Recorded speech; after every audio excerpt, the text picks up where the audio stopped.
Hello everybody, hopefully you can see me well.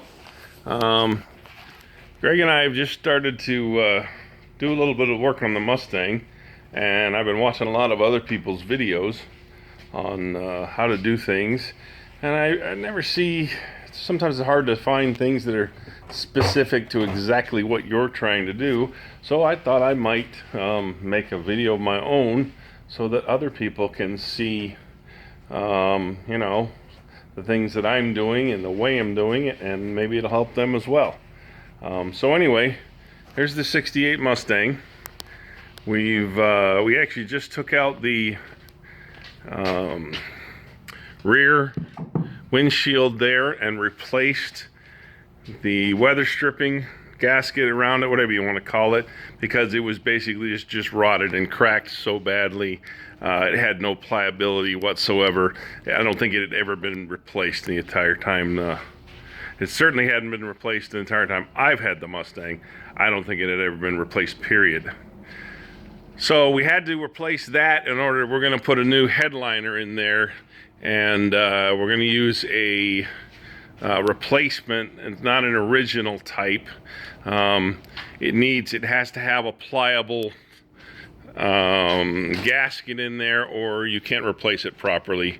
So that's why we had to go ahead and replace that headline. You can see I also sanded around the edges and primered it before we put it back in, just to make that job a little easier later. Okay, and we'll look inside here. Let me get a light and see what's going on. As you can see, we've been doing a lot of work in here. Got the thing practically gutted on the inside.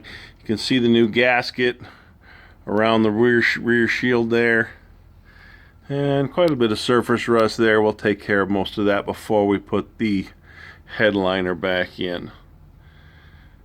We'll sand it and treat it. Now what we're working on right now is the floorboard on the passenger side. You can see there I've already removed quite a bit of the floorboard. Got to do what's called the toe panel or kick panel there, and also the torque box. And the floor support beam right there is also pretty bad shape. So I'm going to go ahead and replace that as well. Now I've gone ahead and bought a welder, and I've got a plasma cutter on the way as well to make this job a lot easier. We've been trying to do it with grinding wheels, and I was thinking about pop rivets, but we got into the job, realized we're going to have to start replacing floor supports and maybe frame pieces. Just decided, you know what, stuff is so cheap nowadays.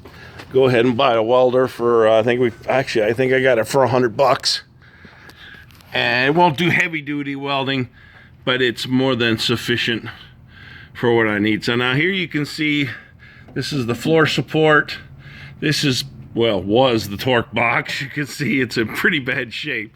Gonna have to replace both of those. This is your floor support. You see it pretty bad there as well. It's welded onto the floor pan there. We're just gonna replace this part of the floor pan. From here back, it's in really good shape, so it doesn't really need it.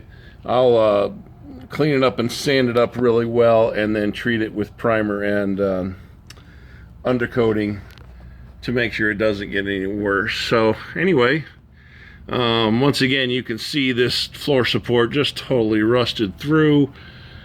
This is the torque box here, totally rusted through.